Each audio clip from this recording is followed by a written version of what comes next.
João 8, verso 12. Enquanto os irmãos localizam um texto bíblico, permitam-me apenas lembrar a nossa juventude que, a partir da próxima quinta-feira, teremos o nosso acampamento da juventude da nossa igreja em Capungópolis, e todos os jovens da nossa igreja estão convidados a participar. Se você ainda não fez a sua inscrição, faça a sua inscrição ainda hoje, quanto antes, pelo aplicativo ou pelo site da nossa igreja, e participe deste acampamento que será realizado na próxima quinta-feira, de quinta até o próximo domingo, ali em Capungópolis, nosso acampamento que fica em Aldeia. Maiores informações também você poderá obter com o pastor André Guimel, ainda hoje após o culto. Bem, João capítulo 8, verso 12, nos diz o seguinte: de novo Jesus lhes falou, dizendo: eu sou a luz do mundo. Quem me segue não andará nas trevas, pelo contrário, terá a luz da vida. Vou ler mais uma vez. Eu sou a luz do mundo. Quem me segue não andará nas trevas, pelo contrário, terá a luz da vida. Deus abençoe e aplique esta palavra bendita aos nossos corações. Estamos compartilhando com os irmãos, desde 2 domingos atrás, esta série de mensagens sobre afirmações que Jesus tem feito a respeito, ou Jesus fez a respeito de si mesmo, estão relatadas especialmente no Evangelho de João. E hoje, então, chegamos à expressão: eu sou a luz do mundo. Mas antes de compartilhar com os irmãos esta expressão de Jesus, eu queria falar um pouco sobre Jesus, sobre o próprio Cristo. E John Stott, no seu livro O Discípulo Radical, que foi o seu último livro a ser escrito antes de morrer, ele disse que devemos continuar a afirmar a imparidade e a perfeição de Jesus Cristo, pois ele é singular na sua encarnação, o único Deus homem. Ele é singular também em sua expiação, somente ele morreu pelos pecados do mundo, e singular na sua ressurreição, porque somente ele venceu a morte. E sendo que em nenhuma outra pessoa, a não ser em Jesus de Nazaré, Deus se tornou humano em seu nascimento, carregou os nossos pecados em sua morte e triunfou sobre a morte em sua ressurreição, ele é singularmente competente para salvar os pecadores. Ninguém mais tem suas qualificações. Assim podemos falar sobre Alexandre o Grande, sobre Charles o Grande, sobre Napoleão o Grande, mas não podemos dizer Jesus o Grande. Ele não é o grande, ele é o único. Ele é o único. Não existe ninguém como ele. Ele não tem rival e nem sucessor. Esse é o Jesus. Esse é o Cristo, que nasceu, morreu e ressuscitou, e está aqui conosco hoje, recebendo a minha e a sua adoração, recebendo o nosso louvor, recebendo o culto que eu e você estamos prestando, estamos oferecendo a Ele. Este Cristo disse a respeito de si mesmo: eu sou o pão da vida, eu sou a luz do mundo, eu sou a ressurreição, eu sou o caminho, a verdade e a vida, eu sou a videira verdadeira, como compartilhamos com os irmãos no domingo passado pela manhã. Eu sou a porta, eu sou o bom pastor. Em outras palavras, Jesus estava dizendo: eu sou tudo aquilo que vocês precisam para viver e para ter significado na vida, para que a vida de vocês tenha sentido. Só encontramos razão para viver e meios para viver uma vida que vale a pena, porque Jesus é o grande eu sou. Porque Jesus é tudo aquilo que nós precisamos para viver neste mundo e ainda ter esperança de salvação e vida eterna, esperança de perdão e a garantia de que um dia estaremos com Ele para sempre na eternidade. Jesus disse: eu sou a luz do mundo. William Barclay disse que quando Jesus afirmou que Ele era a luz do mundo, os escribas e fariseus reagiram com hostilidade, especialmente porque eles devem ter se lembrado de alguns textos do Antigo Testamento que se reportam ao Senhor Deus como a luz. Por exemplo, o salmista disse no Salmo 27, verso 1, você se lembra desse texto? O Senhor é a minha luz e a minha salvação, a quem temerei? O Senhor é a minha luz. Em Isaías 60, verso 19, o profeta diz: o Senhor será a tua luz perpétua. Em Miqueias capítulo 7, verso 8, o profeta disse: se morar nas trevas, o Senhor será a minha luz. Os rabinos sustentavam que o Messias era a luz. Quando Jesus afirmou que era a luz do mundo, estava fazendo a maior afirmação que podia pronunciar. E justamente por isso, João afirmou, como consta no primeiro capítulo, você pode abrir a sua Bíblia, mantenha a sua Bíblia na sua mão, porque nós vamos recorrer a vários textos das Escrituras ao longo da nossa reflexão nesta noite. João capítulo 1, de 1 a 5, a palavra de Deus vai nos dizer que no princípio era o Verbo, e o Verbo estava com Deus, e o Verbo era Deus. Ele estava no princípio com Deus, todas as coisas foram feitas por intermédio dele, sem ele nada do que foi feito existiria. A vida estava nele, e a vida era a luz dos homens.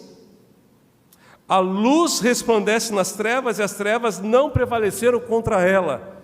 Jesus Cristo era essa luz que prevalecia contra as trevas, e ainda hoje a sua luz prevalece sobre as trevas.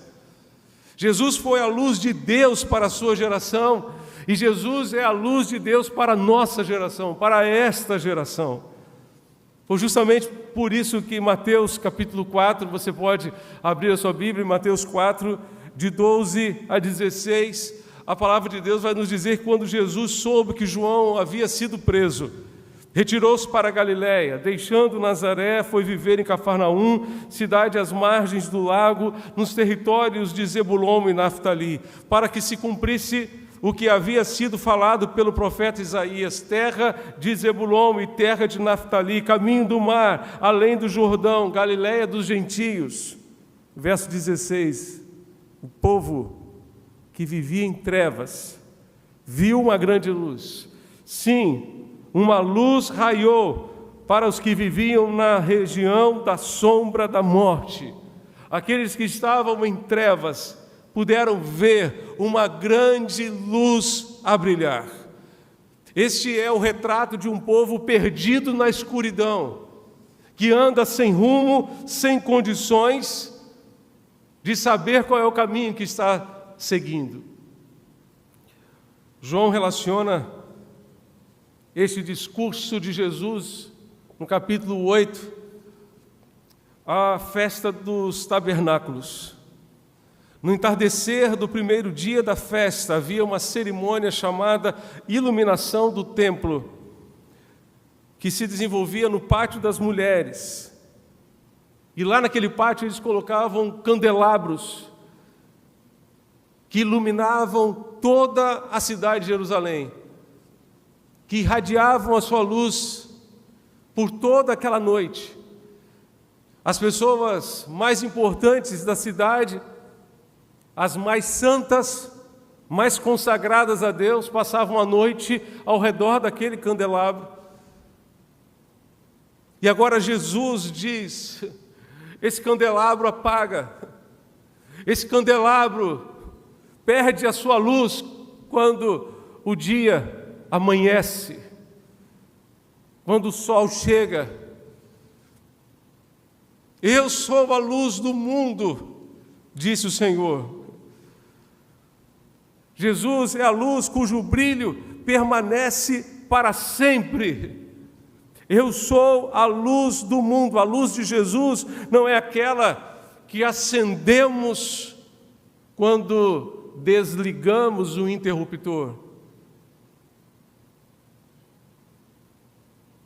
e permitimos que a energia passe e acenda a luz. A luz de Jesus não é aquela que pode ser interrompida, não é aquela que é ligada em alguns momentos, até porque nós não fomos chamados para viver um cristianismo de momentos, de ocasiões especiais. Nós somos chamados para viver um cristianismo de todo dia. Se alguém quer vir após mim, disse Jesus, negue-se a si mesmo, tome cada dia a sua cruz e siga-me. Hoje, domingo, é dia de você pegar a cruz e seguir Jesus. Amanhã, segunda-feira, você terá que fazer a mesma coisa. Terça-feira, você terá que fazer a mesma coisa. Todos nós temos que pegar a nossa cruz todos os dias e carregá-la e seguir adiante. Todos os dias. Jesus estava dizendo: eu sou a luz, mas eu sou uma luz que não se apaga, eu sou uma luz que não se desvanece. Meus amados, como precisamos da luz. Se não temos luz, ficamos limitados. Lá em Êxodo, Deus resolveu enviar sobre o Egito 10 pragas, e uma dessas pragas foi a praga das trevas. E durante 3 dias as pessoas não podiam sair do seu lugar, por causa da escuridão que se abateu sobre o Egito naqueles dias. Porém, onde estavam os israelitas, havia luz. Os egípcios não conseguiam se movimentar, não conseguiam sair. Meus amados, à noite, quando falta luz dentro de casa, precisamos tomar alguma providência, ligar a lanterna do celular, apanhar uma vela, fósforos, porque precisamos da luz, porque senão ficaremos limitados, extremamente limitados. Por que precisamos da luz? A luz revela o que está fora do lugar, revela aquilo que está sujo. Você pode até resolver varrer a sujeira para debaixo do tapete, e ela continuará lá. Mas a luz mostrou a você que estava sujo. Você pode até maquiar a situação, você pode até maquiar a situação, mas a luz revela o que está fora do lugar. A luz revela, quando ela penetra no nosso coração, a luz de Cristo, a luz de Deus, ela revela o que está fora do lugar no nosso coração. E ela nos mostra aquilo que está sujo dentro de nós e que precisa ser limpo pelo poder de Deus, pela graça do Senhor. Warren Wiersbe disse que Deus é luz e onde quer que a luz brilhe, Ele revela a perversidade humana. Onde a luz de Jesus brilha, há de revelar a nossa perversidade humana, há de revelar a nossa natureza humana pecaminosa, tendente ao erro, que nos inclina ao pecado, que nos aponta o caminho para longe de Deus. Vá comigo a João capítulo 3, João 3, 19 a 21. Jesus vai nos dizer que o julgamento é este. Qual é o julgamento? O julgamento é este, João 3, 19 a 21. A luz veio ao mundo, e os homens amaram as trevas em lugar da luz, pois as suas obras eram más. Porque todo aquele que pratica o mal odeia a luz e não vem para a luz para que as suas obras não sejam expostas. Mas quem pratica a verdade vem para a luz a fim de que se manifeste que as suas obras são feitas em Deus. Quem pratica a verdade vem para a luz. Quem pratica o mal odeia a luz, porque a luz revela o que está errado. A luz revela, a luz nos confronta com a nossa realidade. Nos confronta com a nossa realidade. Como nós precisamos da luz. Como precisamos da luz do sol, por exemplo. Uma vez meu pai me disse: filho, quando você for comprar um carro usado, nunca compre um carro, nunca faça um negócio à noite.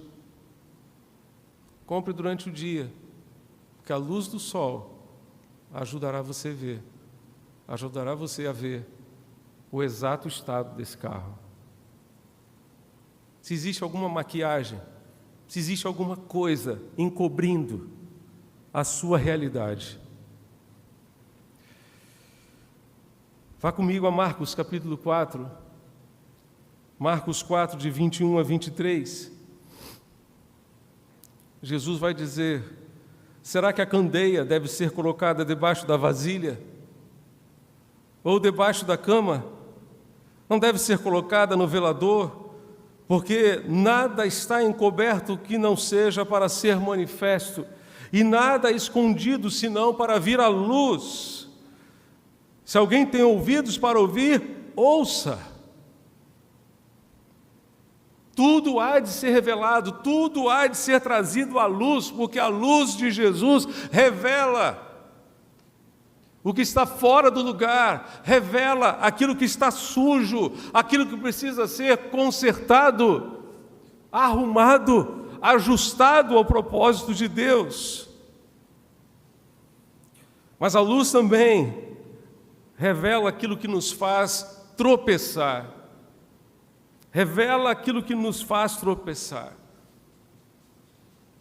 Se você se lembra de Provérbios capítulo 4, o sábio Salomão vai dizer que a vereda do justo, o caminho do justo é como a luz da aurora, que brilha mais e mais até ser dia perfeito.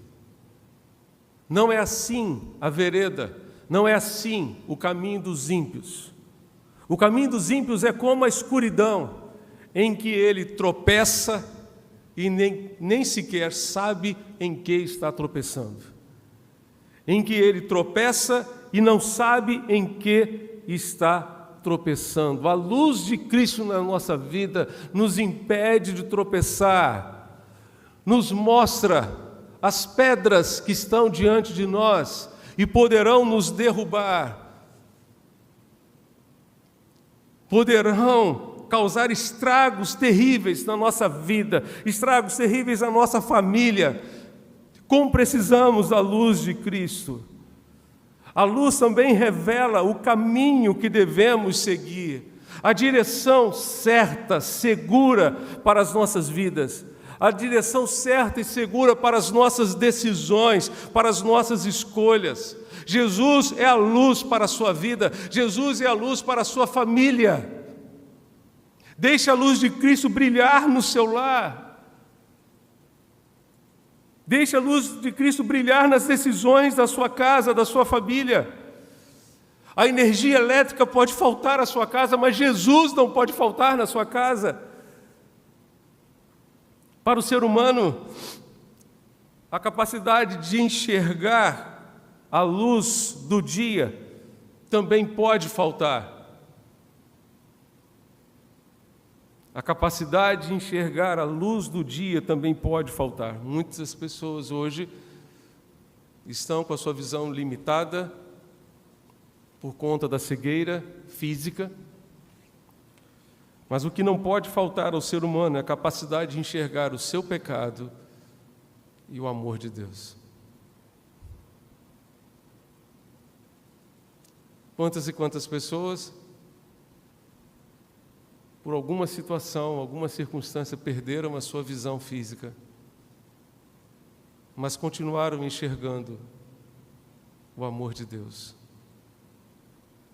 Enxergaram o seu pecado, arrependeram-se dos seus pecados, pediram perdão a Deus pelos seus pecados e se apropriaram do amor de Deus em Cristo Jesus, nosso Senhor. A Bíblia nos ensina que o ser humano está perdido simplesmente porque não enxerga o seu pecado e nem consegue enxergar o amor de Deus. Uma das regras, das muitas regras de interpretação bíblica, é justamente analisarmos ou tentarmos analisar o contexto do texto. O contexto é aquilo que vem antes e aquilo que aparece depois do texto. Se você se lembrar, voltar comigo a João capítulo 8, verso 12. Antes de Jesus dizer, eu sou a luz do mundo e aquele que me segue, de maneira nenhuma andará em trevas, você encontrará nos versículos imediatamente antes desse verso, portanto, João 8, de 1 a 11, você encontrará o encontro de Jesus com uma mulher apanhada em adultério. E ela é levada a Jesus para que Jesus, então, tomasse uma providência para o seu apedrejamento. Interessante que só levaram a mulher, né? A lei dizia que tinha que ser levado o homem e a mulher. Não apenas a mulher deveria ser apedrejada, mas o homem também. E ali aqueles acusadores da mulher chegam para aquela mulher e dizem, chegam para Jesus, melhor dizendo, e dizem, Senhor, a lei diz que ela deve ser apedrejada. O que o Senhor tem a dizer? Jesus estava escrevendo com uma vara no chão. Nós não sabemos o que ele estava escrevendo. Talvez, algumas pessoas dizem que talvez Jesus estivesse escrevendo os pecados dos acusadores daquela mulher. E Jesus então disse, aquele que não tem pecado, que atire a primeira pedra. E foram então se retirando, um a um. E Jesus ficou sozinho com aquela mulher. E lhe perguntou, mulher, onde estão os teus acusadores? Ela disse, foram todos embora. E Jesus lhe disse, vá você também, mas vá e não peque mais. Mude de vida. Mude de vida. Vá e não peque mais. A luz de Cristo brilhou no seu coração. E ela então reconheceu o seu pecado. Reconheceu que havia errado.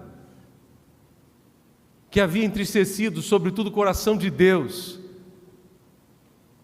Jesus perdoou o seu pecado, mas a encorajou a abandonar o pecado, a mudar de vida. A luz de Cristo, quando ilumina a nossa vida, nos mostra a nossa realidade de vida e nos conduz ao arrependimento. Nós sabemos, e eu tenho compartilhado com os irmãos em outras oportunidades, que o arrependimento é a primeira palavra do Evangelho. Foi a pregação de João Batista, foi a pregação de Jesus de Nazaré. E é a pregação da igreja dos nossos dias. Mas o arrependimento é fruto da revelação. da revelação do nosso verdadeiro estado de miséria diante de Deus. O próprio Paulo pôde dizer a respeito de si mesmo: miserável homem que sou. Quem me livrará do corpo desta morte? Eu não passo de um miserável que tenta fazer o bem, mas o bem que eu quero fazer eu não consigo fazer. O mal que eu não quero fazer é justamente o que eu acabo fazendo. Quanto mais nós nos aproximamos da luz de Deus, melhor conhecemos a nós mesmos. Quanto mais nos afastamos da luz de Deus, mais nos equivocamos a respeito de nós mesmos. E corremos o risco de viver a vida em função de nós mesmos. Corremos o risco de viver a vida em função dos nossos interesses pessoais. Quando aquela mulher confrontou-se com Jesus, reconheceu que era pecadora e que tinha algo a abandonar. Por isso Jesus lhe disse para não pecar mais. As trevas em que vivia aquela mulher foram confrontadas com a luz de Jesus. As trevas não resistem à luz. Não resistem à luz. A luz dissipa, faz desvanecer, desaparecer as trevas. A escuridão da alma que oculta o pecado. A escuridão que oculta o pecado, oculta aquilo que está fora do lugar, oculta aquilo que está sujo e precisa ser limpo pela ação de Deus na nossa vida, é dissipada pela luz de Jesus. Mas se o que vem antes de João 8, verso 12, é o encontro de Jesus com aquela mulher apanhada em adultério, o que vem depois é João capítulo 9. E João capítulo 9, depois que Jesus diz no capítulo 8, eu sou a luz do mundo, ele tem a oportunidade de curar um cego de nascença, quebrando todos os paradigmas que poderiam ser imaginados e cumprindo as profecias. Os próprios judeus ficaram impressionados. Nunca se ouviu na história que alguém tivesse aberto os olhos a um cego de nascença. Aquele homem nunca tinha visto o pôr do sol, nem o nascer do sol. As flores. Jesus o curou, abriu os seus olhos e ele pôde enxergar. Disseram àquele homem: este que abriu seus olhos é um pecador. Ele respondeu: se ele é um pecador, eu não sei. O que eu sei é que eu era cego e agora eu vejo. O que eu sei é que ele transformou a minha vida. O que eu sei é que ele deu um novo sentido à minha vida. Por isso Jesus disse: quem me segue não andará em trevas, mas terá a luz da vida. Quem me segue não andará em trevas. O que significa seguir a Jesus aqui? Bem, no original, pode querer dizer a luz que surge da fonte da vida, ou a luz que dá vida aos homens. Neste texto significa as duas coisas. Jesus é a própria luz de Deus que chegou aos homens e é a luz que dá vida aos homens. Assim como a flor não pode florescer se não receber a luz do sol, nossas vidas tampouco podem florescer com a graça e a beleza de Deus sem a luz da sua presença, sem a luz da presença de Jesus. Jesus é a luz que é a fonte de vida e a luz que dá vida aos homens. E nós precisamos segui-lo. Nós precisamos segui-lo. Assim como um soldado segue o seu capitão e líder, assim como nós às vezes seguimos a aceitação, um veredito, um juízo nos tribunais, normalmente nós temos o parecer de um relator, e quando um outro juiz concorda com o relator, ele diz: eu sigo o relator.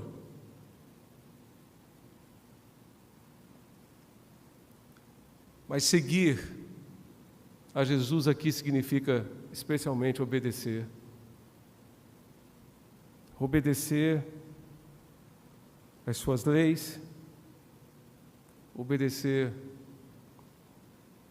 colocar os nossos pés nas suas pisadas, nas suas pegadas, para seguir o seu exemplo de vida. William Hendricks diz que seguir a luz, que é Cristo, implica confiar nele e obedecê-lo. Implica crer nele. Só segue quem confia. Só segue alguém quem confia. Implica crer nele, cheio de gratidão, e estar disposto a guardar os seus mandamentos. O ser humano deve seguir a liderança da luz. Ele não pode estabelecer o seu próprio curso através do deserto da sua vida. Os pais daqueles judeus que estavam ali conversando com Jesus tinham visto a luz de Deus no deserto, onde o tabernáculo parava, naqueles 40 anos de deserto, uma coluna de nuvem ficava sobre o tabernáculo durante o dia e uma coluna de fogo durante a noite. E aquela coluna iluminava o arraial, clareava o arraial. Meus amados, aqueles que seguiram essa luz de Deus lá no deserto, chegaram à terra prometida. Aqueles que se rebelaram contra a sua luz, morreram e foram sepultados no deserto. O mesmo acontece conosco hoje. Os verdadeiros seguidores não só caminharão, mas alcançarão a terra prometida, a terra que nos está prometida por Deus, que é o céu. A luz física provê a iluminação exterior. Jesus Cristo, nossa luz, objeto da nossa fé, é a nossa luz interior, capaz de iluminar o nosso coração. Por isso Ele é a luz da nossa vida. Ele é a luz da nossa vida. Você pode ir comigo a João capítulo 9, versos 39 a 41. Depois que Jesus curou o cego de nascença, ele tem mais um diálogo com os judeus e lhes diz o seguinte: eu vim a este mundo para julgamento. Eu vim a este mundo para julgamento, a fim de que os que não veem, vejam, e para que os que veem se tornem cegos. Ouvindo isso, alguns fariseus que ali estavam com ele perguntaram-lhe: será que nós também somos cegos? Jesus lhes respondeu: se fosseis cegos, não teríeis pecado. Mas como agora dizeis, nós vemos, o vosso pecado permanece. Cada vez que o ser humano se defronta com Jesus, emite um juízo sobre si mesmo. Se não ver em Jesus nada que mereça ser desejado, admirado, amado, condena-se.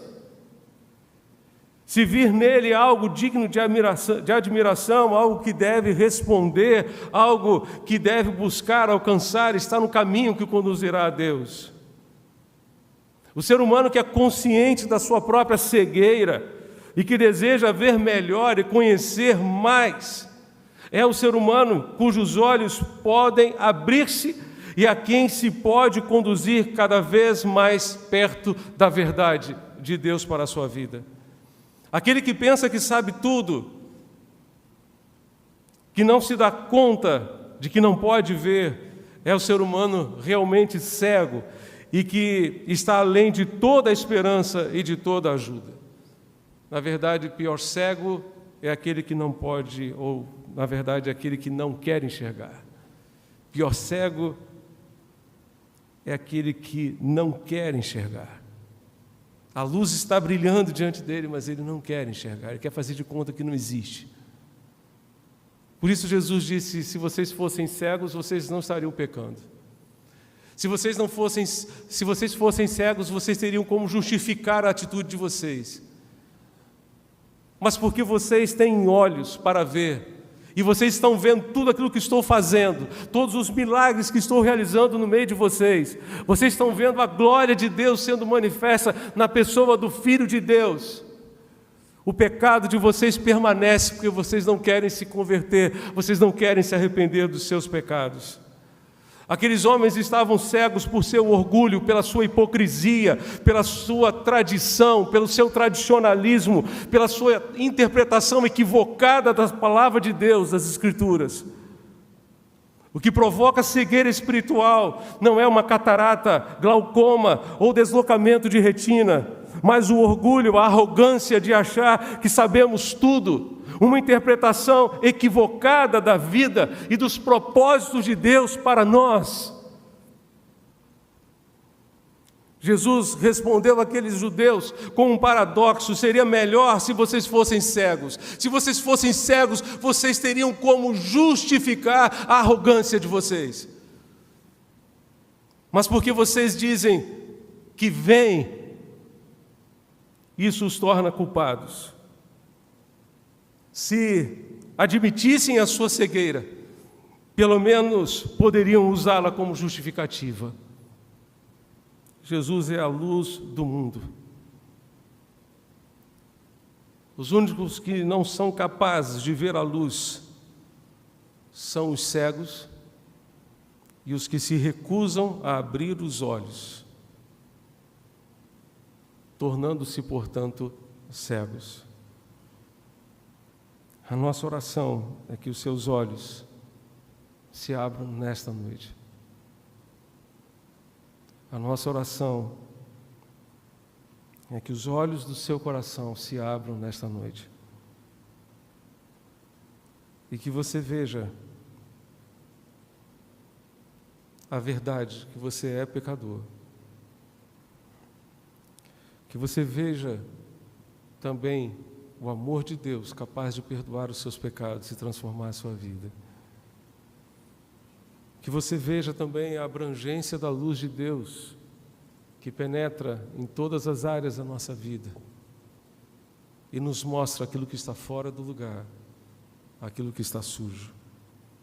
Que você veja o poder da luz de Deus, ela é capaz de realizar mudanças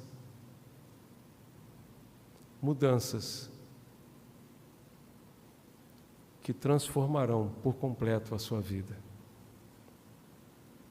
Eu sou a luz do mundo, disse Jesus. Quem me segue jamais andará em trevas.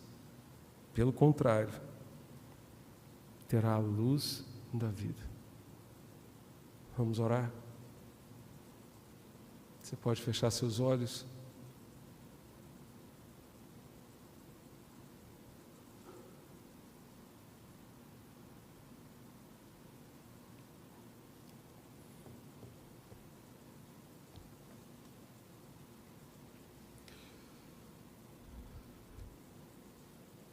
Deixa a luz de Cristo brilhar no seu coração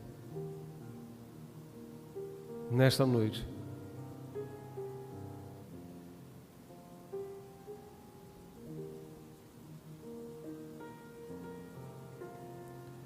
Deixa a luz de Cristo brilhar no seu coração.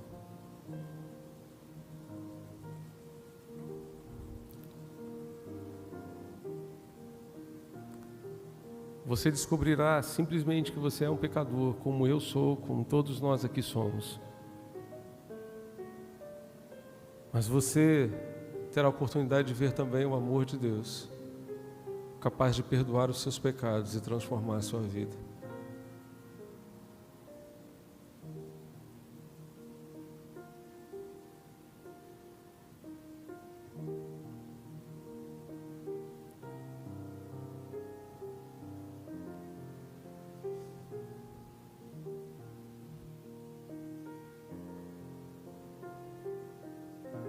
A Bíblia diz que Deus não leva em conta os tempos da ignorância e manda que todos os homens, todas as mulheres, em todos os lugares, se arrependam. O que Jesus estava dizendo àqueles judeus é que se eles não tivessem conhecimento da verdade,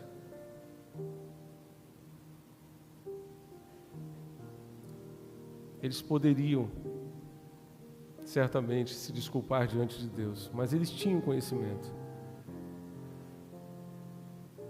Deus não leva em conta os tempos da ignorância, quando não sabíamos a verdade a respeito de nós mesmos. Mas hoje, a luz do conhecimento da glória de Deus está brilhando nos nossos corações. E se nós reconhecemos os nossos pecados, precisamos confessá-los diante do Senhor. E decidir seguir Jesus, seguir os passos de Jesus, porque somente seguindo a Jesus nós andaremos na luz, do contrário andaremos nas trevas do nosso próprio conhecimento, tropeçaremos nas nossas próprias escolhas, nas nossas próprias decisões, e viveremos uma vida de frustrações, afastados dos propósitos de Deus. Você quer entregar a sua vida a Jesus nesta noite? Abrir o seu coração para Cristo e dizer no fundo da sua alma: ó Deus, eu reconheço que eu sou um pecador. Perdoa-me dos meus pecados. Mas eu também quero o teu amor para mim. Eu quero Jesus para mim. Eu quero que Ele transforme a minha vida, porque eu quero segui-lo a partir de hoje, porque chega de andar em trevas. Chega de andar em trevas. Daqui para frente eu quero andar na luz de Jesus, na luz de Cristo. Você quer entregar a sua vida a Cristo nesta noite? Nós queremos orar por você, queremos orar com você. E se este é o desejo do seu coração, pedimos que você manifeste esse desejo levantando uma de suas mãos para Jesus hoje, dizendo: eu quero entregar a minha vida a Cristo. Eu me arrependo dos meus pecados e confio no seu amor, capaz de perdoar os meus pecados e transformar a minha vida. Você quer entregar a sua vida a Cristo nesta noite? Levante a sua mão, nós queremos orar por você. Você está afastado desta igreja ou de uma outra igreja e quer se reconciliar com Jesus, quer voltar aos caminhos de Jesus nesta noite. Levante a sua mão, nós queremos orar por você também, que deseja se reconciliar, deseja voltar para Cristo.